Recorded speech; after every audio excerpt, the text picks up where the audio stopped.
Welcome back everybody to Let's Play Deathmark. In the last episode we found our way into this abandoned school, trying to look for the haunting of a boy called Hanahiko. Now let's see what happens next. Climb the stairs.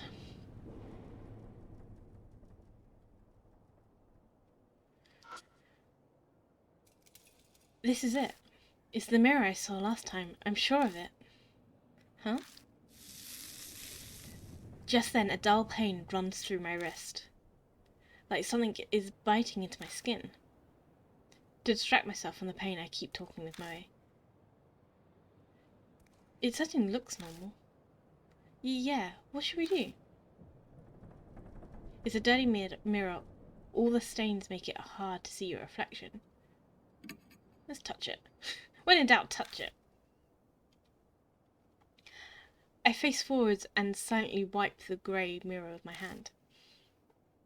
As I expected, I can't make anything out.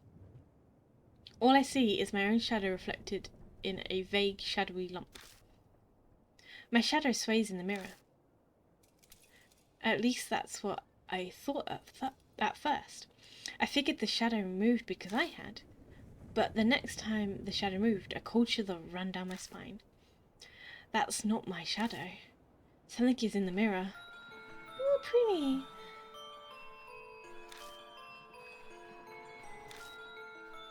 Moe yelps and steps back. Well, that confirms I'm not hallucinating. There really is something in the mirror. Every muscle in my body locks. I try to look away, but I can't even close my eyes. The figure's mouth twists. I don't want to look, but I can't close my eyes. It opens its mouth. An odd voice pierces my ears. Ooh. Live or die. Is it going to ask, am I pretty? Hey, am I pretty? And we've got to say no. No, you're not pretty. Hey, am I pretty? No. Don't find little boys pretty. Thief. For now. If only I had that red stuff. Creepy. I can't see well. Are you a grown-up? No, I'm not. I'm only in my 20s. I'm the tallest in my class. Yeah, I'm pretty old. Tallest in my class. 20s are grown-ups. Even if we don't feel like it. Yeah, I'm pretty old is old person. Tallest in my class. That has to be like you're a school child, I guess. Big people aren't allowed in school. Oh gosh. Suddenly the mirror cracks. We survived our first proper live or die situation. Is that it? Hello?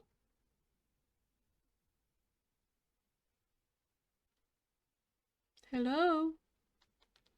Mirror lady? Oh, I didn't see what that said. Mirror lady? Suddenly the mirror cracks. Oh, that voice made me shiver. It cracked. Now I can't see. No more big people here. The figure disappears. Survived! A scream echoes from the other side of the school. Moe sinks to the floor. They gasp in panic belief for a while. I feel much the same. Ooh, what was that? That was probably Hanahiko even. I couldn't say that. The words stick in my throat. My mouth is completely dry. I can't believe this. I thought I wanted to see a ghost, but to see one that clearly? Moe seems to be Moe seems to shake the encounter off and return to normal. Hanahiko's words swirl around in my head. Our situation has done a complete reverse from what we were just moments ago. I can't believe I was complaining about not knowing what to investigate. Oh, anyway. That scream? Was that the guard we met outside? But I doubt there's anyone else here. He might have seen something wherever he is too. It sounds like it came from far away down the hallway. That would be the other side of the school. Yeah, let's go look for him. But if he screamed like that, something might have happened to him. Right, as I respond, I hear someone whispering in my ear. Creep. Purify with red. Creepy. I look in the direction of the voice, but all I see is darkness. Mister? No, it's nothing. Let's go. Creepy. New information was added to the spirit file. Hanahiko, the boy in the mirror. Oh, no, I wanted that. Hanahiko, the boy in the mirror. Like the rumor said, a ghostly boy appeared. We answered some of the questions. Then the mirror broke and he vanished. No more big people here, he said, like he was chasing something. And then we heard a horrible scream. It came from the opposite end of the school. It sounded familiar. The mysteries didn't end there. I heard a whisper in my ear that said, "Purify with red." What was that eerie voice? Maybe everything that's going on is making me go crazy. Regardless, first we need to find the cause of that scream. Okay. It's a crap mirror. It's hard to see your reflection. Is there anything else around here? No. Should we just go back down? Does he know he's an adult then? I assume. Spook. A bird cry breaks the silence. I guess there's a crow or something outside. Ooh, long hallways are kind of...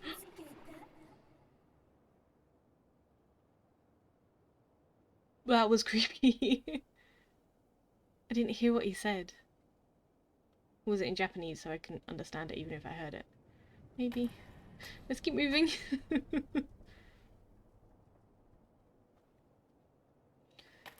We'll go to the other side of the building. Luckily we've already searched these rooms, so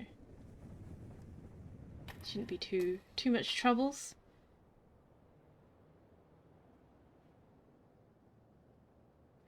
That was so creepy though.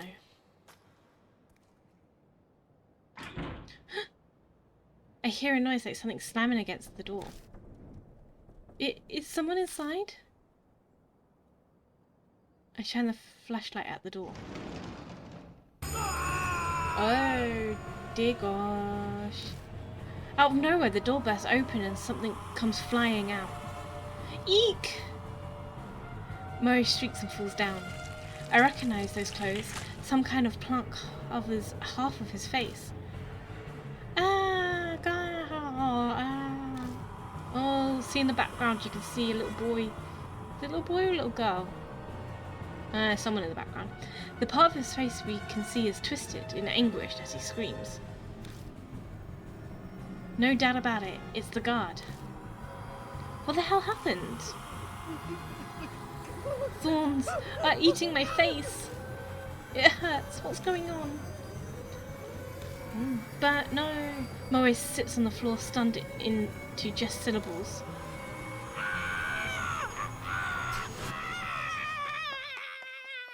Bit much.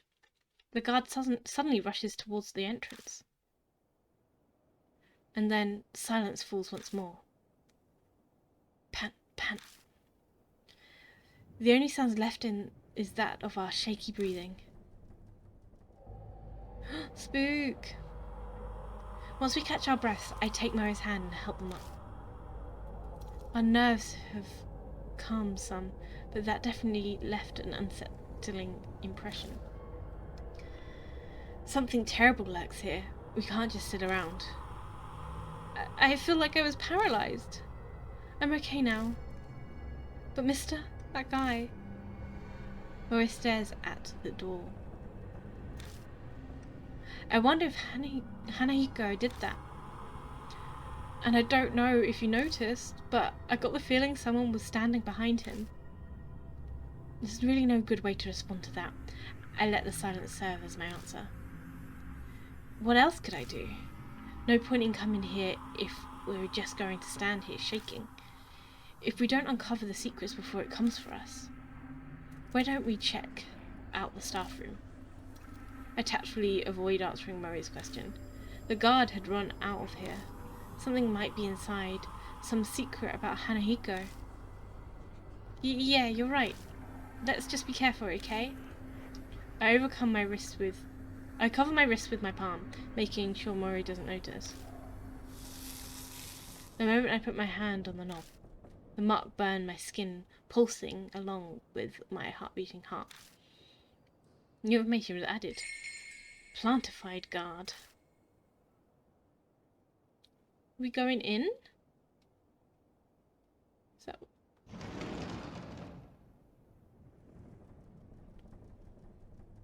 The staff room is chaos. The furniture is upended and the walls are... Was there a fire here or something? There are black scorch marks everywhere. Moe looks relieved as they come out from behind me.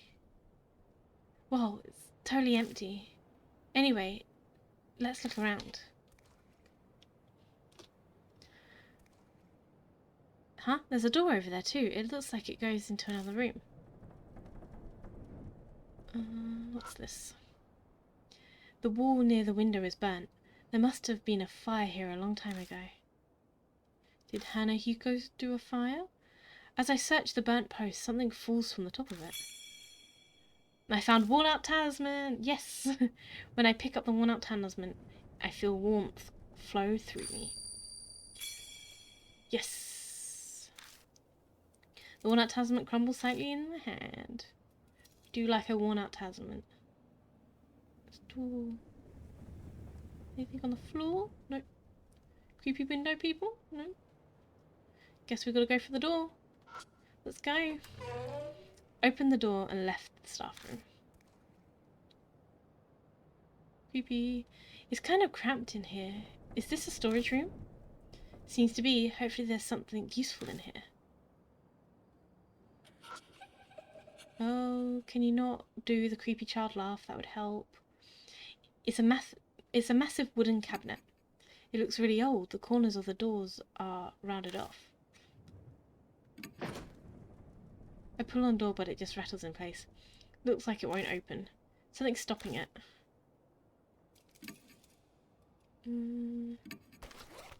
I take out the letter opener. But what should I do with it? I can't think of a way to use it. Well, open the thing with it. What's this? I open the glass door and check inside. There isn't anything that catches my eye. I think it's a school journal. The paper's deteriorated from age and bugs, so I can't read it.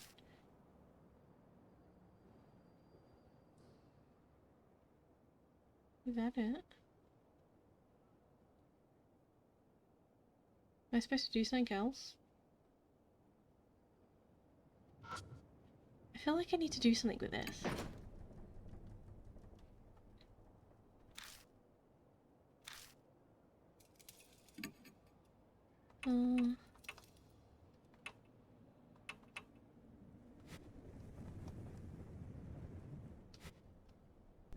Okay. So, there's a box. There's a cardboard box on top of the cabinet. There's something written in marker on the side of the box.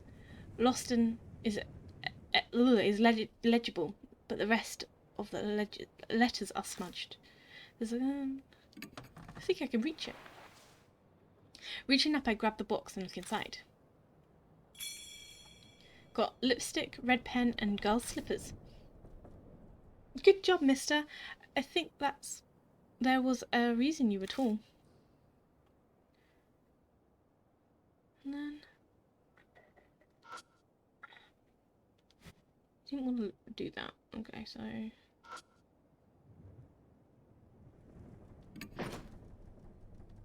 That's still not... Ugh, where am I going? Something's stopping it. I take out the holy hard hat. Okay, so not that holy hard hat. Plastic bottle? I assume we've got to get whatever's out there. Lipstick. Right, with pen. I take out the red pen. I've taken it out, but I can't think of a way to use it.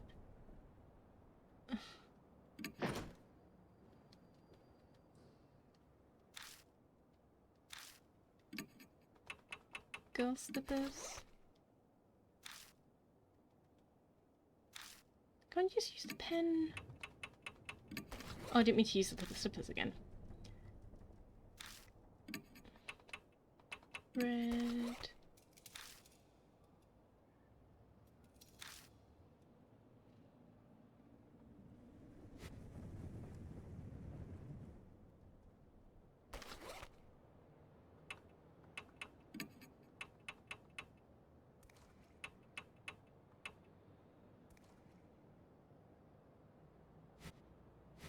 Weird.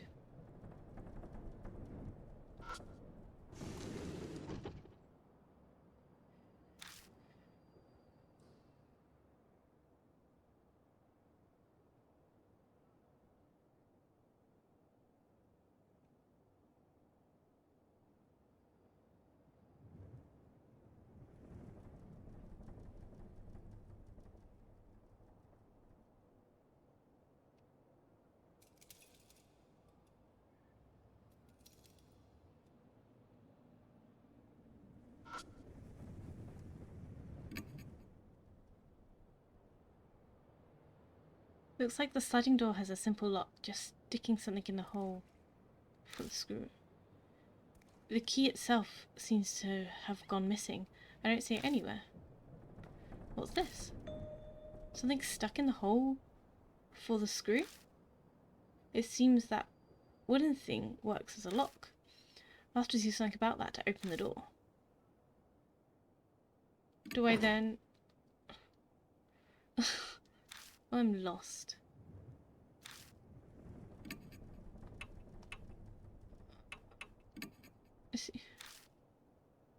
Oh, if I use the pen, I might be able to pop out whatever's stuck in the hole.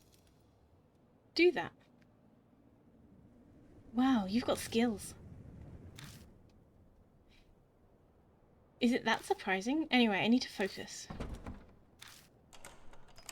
Suddenly, the resistance vanishes and the pen pokes all the way through. I put my hand on the door and slide it open without any issue. There's a red tube inside. I got a flare. Cool. A flare? What's that for? It's a signal light for emergencies. It's a good idea to always have one in your car. Huh? Okay then. But Murray picks something up off the floor. It's a thorn, about as long as my pinky finger. That's what was in the hole. This is so not a coincidence. I bet he didn't want anyone to have that, so he put a thorn in the hole. Is he scared of this? We both look at the flare again. Oh my gosh. Huh? What? Why'd you turn off the light? That wasn't me. Oh my god. I didn't turn off the light, it just went off. What was that noise? Hey mister, what was that noise? Shh, be quiet.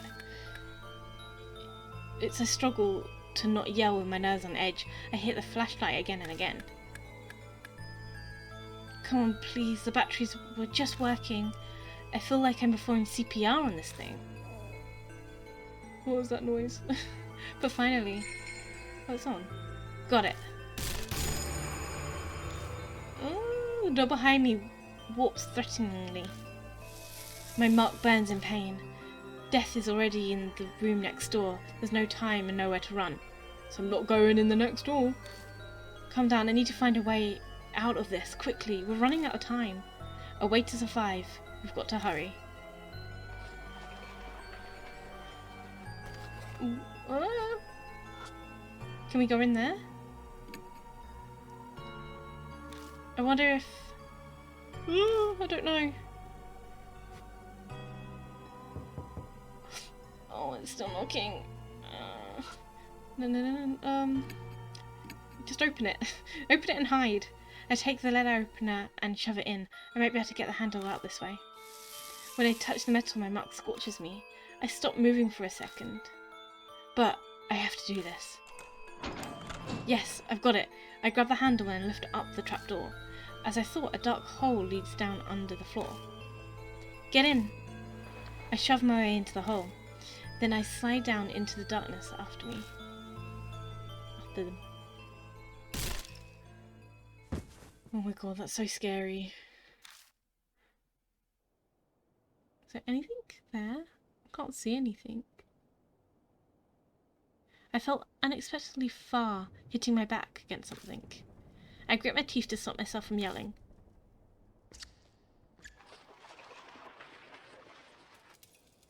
Something's shuffling around above my head. If we had stayed there just a few more seconds. I grip my burning wrist with all my might. I must endure the pain for now. What is it? I can hear anxious panting. Barry must be right next to me. They're shaking so hard, I can see it from the corner of my eye. Oh!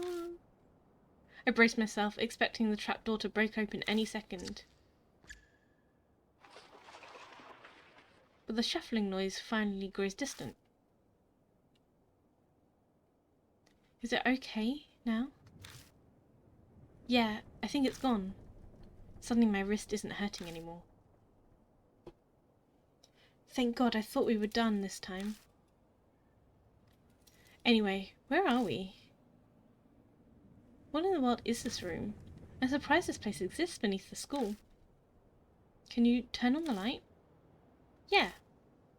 I cautiously press the switch, being careful not to make any noises. Okay, this don't look good. Looks pretty though, but doesn't look good. The scene captured in the light of the flashlight sends shivers down my spine. Whoa. Moe slaps her hand over her mouth. For a few moments, all we can do is stare in silence. A disturbing scene more horrible than anything I've ever seen before spread out before us. Anyone would be shocked by it, especially a kid. I take a deep breath and look closer. There's something twisting around the corpses. It looks like there's some kind of plant vine. Are those roses? The strangely sharp thorns and the thin red petals. These appear to be real, live roses covering the corpses and carpeting the floor. My vision suddenly grows dim. Oh.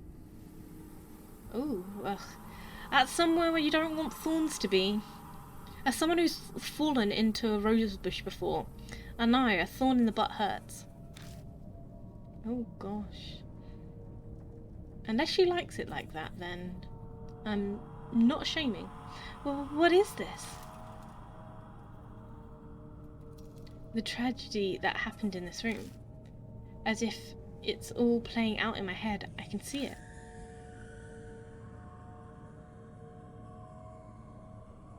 Roses? What are they doing here? Did someone plant them? Moe's voice brings me back to reality. Yeah. I can't tell them that I saw some waking dream. I scrambled to remember the conversation. That's right, I saw the rose vines, then... Yeah, that's gotta be it. It's not like they just spring up on their own. But why would anyone do that? Did someone decorate the corpses for some kind of reason? Or did they die captured by the roses like I saw in that vision? Eek!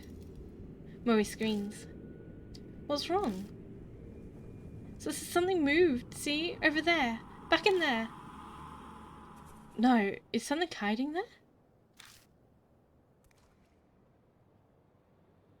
Oh, there's loads of sparkles. What's the bed sparkle? There's a bed frame with a metal... There is a bed with a metal pipe frame. Mattress is completely discoloured, stained with something that looks like sweat. Someone must have been living here for a long time. Creepy. The mattress is oozing dark, dirty water. It smells like sewage. I slide a mattress over and find a plastic sheet underneath. Got a vinyl sheet. It's pretty thick. Was it put there to protect from water damage? The top of the sheet is pitch black at first glance. It looks like it's covered in mould. But when I sprang it open, it crushes as dark red flakes fall from it. Ew. This is blood.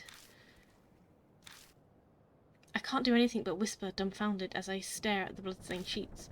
Something murmurs in my ear as if in a reply. Spook. Their blood denies him.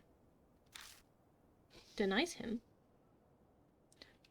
Part of me takes the voice seriously. I'm clearly hallucinating, but for some reason, it calms me down. Still in a daze, I shine the flashlight under the bed. There is something there. Mori's voice had gone very shrill. Then... Hey now, give me a break. I'm no monster, you know. I'm just a regular human being. Oh. Hi, sir. Something slowly climbs out from under the bed. It's a man in a trench coat. A person? What are you doing under there? The man looks bored. He scoffs. Same as you. I ran into that monster and escaped down here. Then you guys came. The man turns his back to us and jerks his chin. Anyway, I was hiding over there. His answer is believable enough, but why is he at this school to begin with? His presence raises a lot of questions. The man tilts his head a bit and peers at me, then he snorts. It seems he's seen through me. You don't look like you believe me. Guess that's only natural. I haven't told you everything either. I could, but... The man looks around at his feet. We better get out of here first. We shouldn't chat at the scene of the crime. I think you're right. Mori seems to feel the same way. Let's head back for now. You have somewhere to go back to? Good. Then let's get going. The man puts his hand on the ladder. He pauses and turns to us. The name's Satoru Mashita. I'm an ex-detective. Forget to mention that. The man named Mashita disappears up the ladder. Oh no, there was other shinies I wanted to look for. I hate when that happens. I thought I'd go for the top one and then work my way down. Ugh, that's so dumb. We'll never know what those things are. We follow him back up to the first floor. But when we emerge, he's not there. Hey, take a look at this. Mashita's calling us from down the hallway.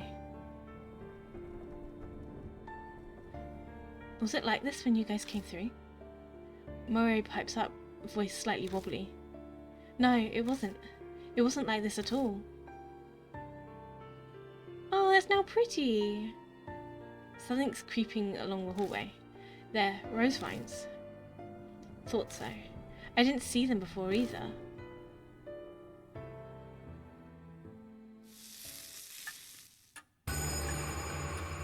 That was it. The marked colour grows more vivid.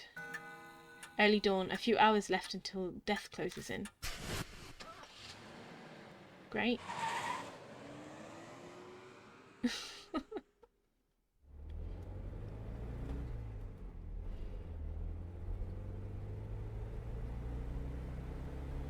Some people naturally put others on guard, even if there's no particular ill will between them.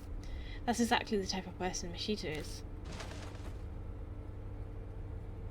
Oh, you've got some nice stuff here.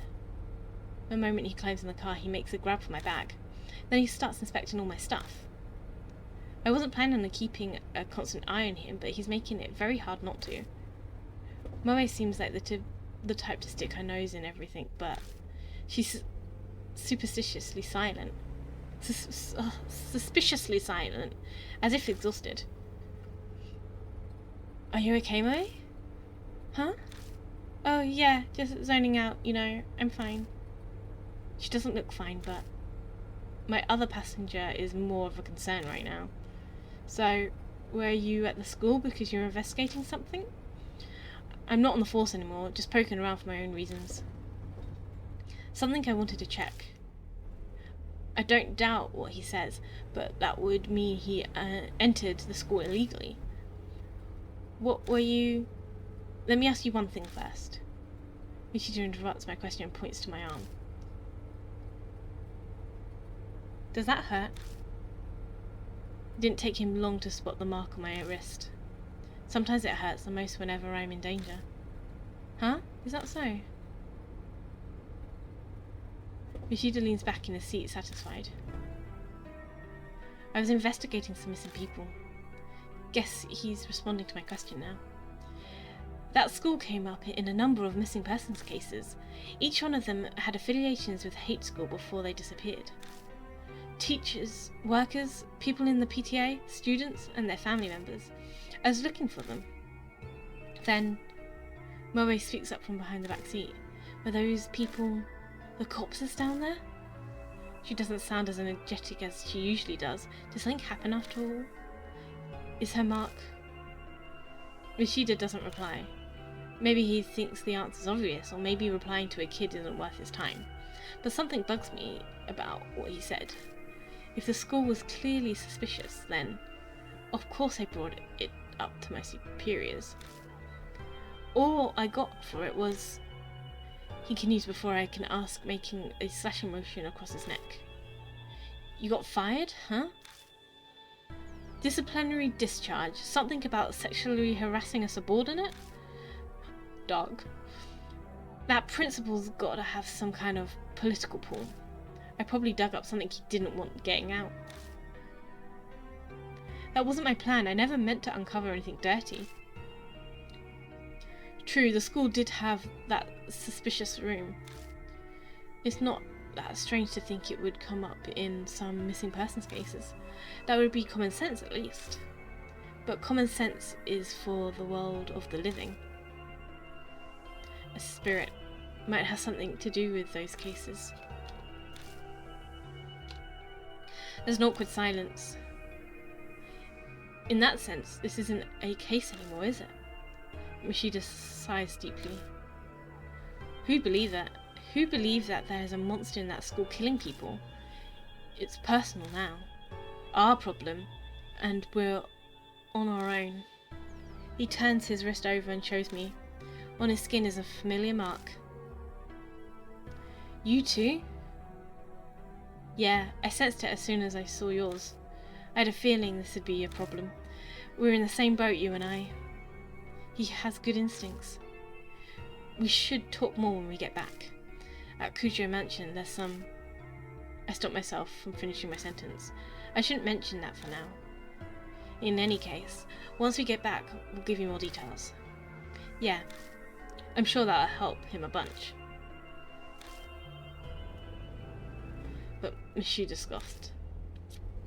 Help, huh? You're underestimating me.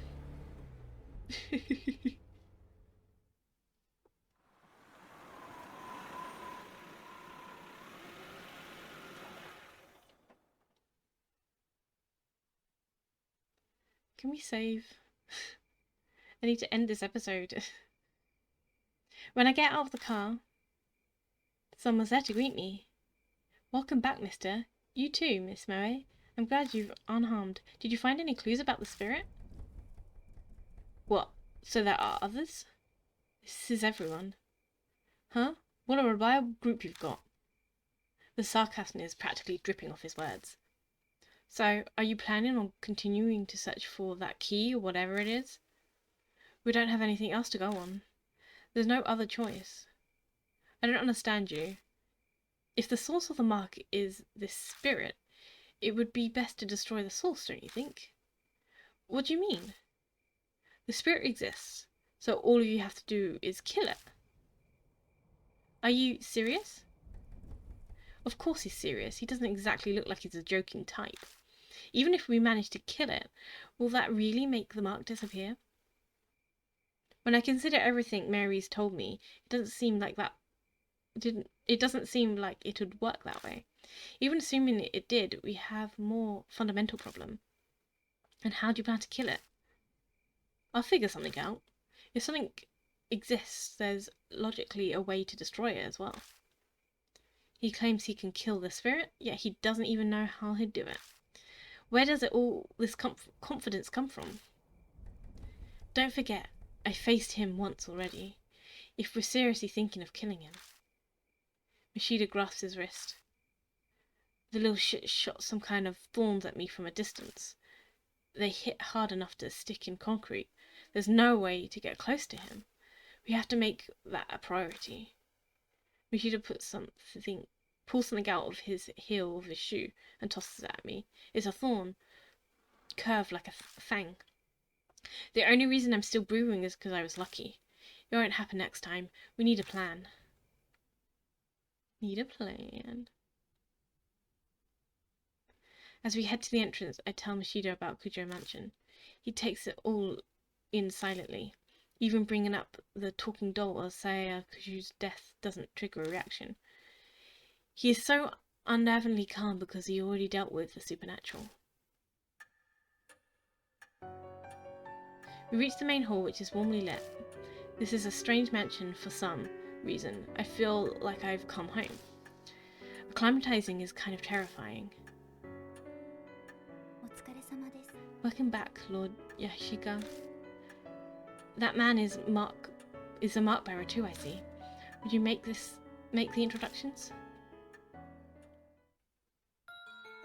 I update Mary on our investigations and the strange way we met Mashita.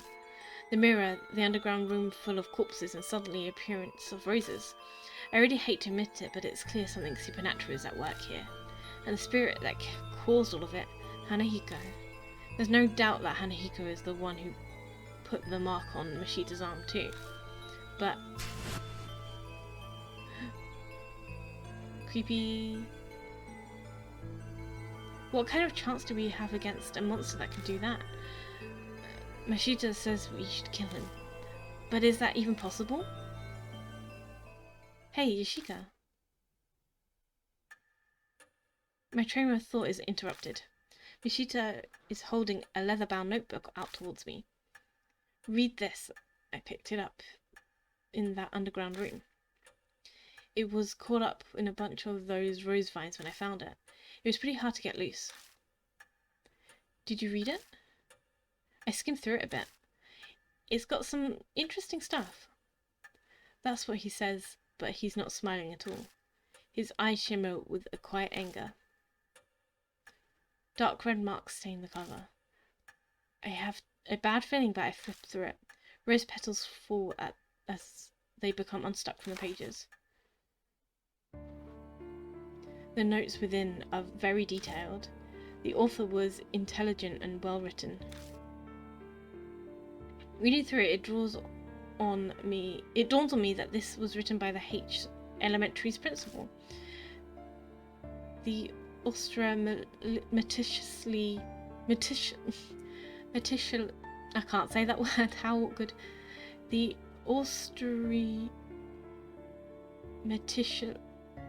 meticulous, there we go. Come on, brain. Meticulous letters on each page tell a ghastly story. Records of a young adopted boy tutoring session.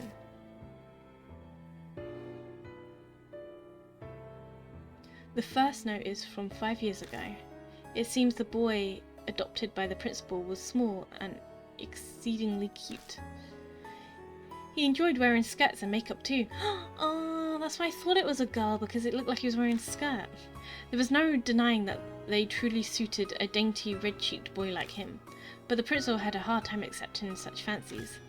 Bad habits must be corrected young to promote sound mental health, he thought, so he called it tutoring as a cover for his warped desires. They took place in the underground room. Too many prying eyes elsewhere. There was no safer place than the school at night once all the teachers had left. The principal stayed behind under the pretense of keeping watch, then tutored. He was a highly respected teacher. He even made appearances on TV. There was no reason to be suspicious. The only one who noticed anything strange was the boy's homeroom teacher, but she feared the principal's power and firmly kept her mouth shut. Dun dun dun, scary, scary. Rose room. As the notes continue, they are more and more deranged. They paint a horrible picture. It is of a total distorted parent and child. My child gets weaker after every session. His delicate frame has grown thinner and his red cheeks are now darkened. His appearance is described in detail, but there is no malice or hatred. There is just fanatical sincerity, his pride as an educator, and a terrified, smothering love. Ooh. It continues like that to the very last page. There's no mention of what becomes of the principal and the boy, but going by the current state of ℏ𝕂𝑒, I can hazard a guess. You don't look so well, mister. What was in that notebook? ℒ𝓭𝓂𝓬 peers up at me. He and the boy in the notebook are about the same age. This isn't stuff you share with a kid. I better just sum up the main points for him. That's terrible. We children are always the victims of the ego of adults. Stupid grown-ups are irredeemable. Why he say that makes sense. The revolting evil of the adults and the poor boy who became a victim. But is that really the end? If Hanahiko and the boy in the notebook are connected, then the boy turned into a monster. Is that even possible? Untimely deaths produced hatred. Death does not bring it to an end. Such festering sentiments can give birth to the supernatural. Monsters, ghosts, vengeful spirits, they have many names. I believe that you have all heard one or two such stories. Hanahiko is similar. Mary's words are hard to swallow, but after all those weird events, it only makes sense to accept them. If I turn my back to the truth, all that will await me is death. Then Hanahiko really is a monster? We must form a plan based on the hypothesis. Mary is silent for a moment. Then her jade glass eyes shift to Mishita. Incidentally, according to Lord Yoshika's report, there are those among you who are considering killing the spirit. I shall warn you in case, but that will be very difficult to do. Why is that? I could see Mishita narrowing his eyes, but I made sure to speak up first. They are from the world of the dead. Just as the living cannot become more alive, the dead cannot be killed. The only thing you could possibly destroy is a cursed sentiment. So, what does that mean? It is as I told you before. Death and life exist together. If that is the origin of the mark, then a way to erase it will be there. By driving away the spirit, the curse will also be eliminated. So defeating Hanahiko is how we'll be able to destroy the mark, setting aside how he can't be killed. What exactly is the key then? It is nothing more than a concept, so I am unsure, but I am certain of one thing. Fate ties the spirits to this place of birth. An object that may be able to fulfill the role of the key. If it is a different concept to grasp, but it is a difficult concept to grasp, but there is just how spirits are. Determining the nature of the key, that will decide your fate. I had a feeling we'll just have to keep digging around at ℏ𝕂𝑒. We don't know what the cursed sentiments or the key to destroy the grudges are. Gaining the key and lifting the grudge is the only way to survive. You'll be required to be callous to make use of the spirit's fear. The way to repel the spirit lies within its grudge. Remember this and be careful. Spook! New information added to the spirit file. Secrets of the underground room. Can I... oh. Save here? Well, that was cool. thank you for watching, and I hope you didn't mind the split in the middle. And I will check you in the next episode to see if we can find this key. Thank you so much for watching. Bye.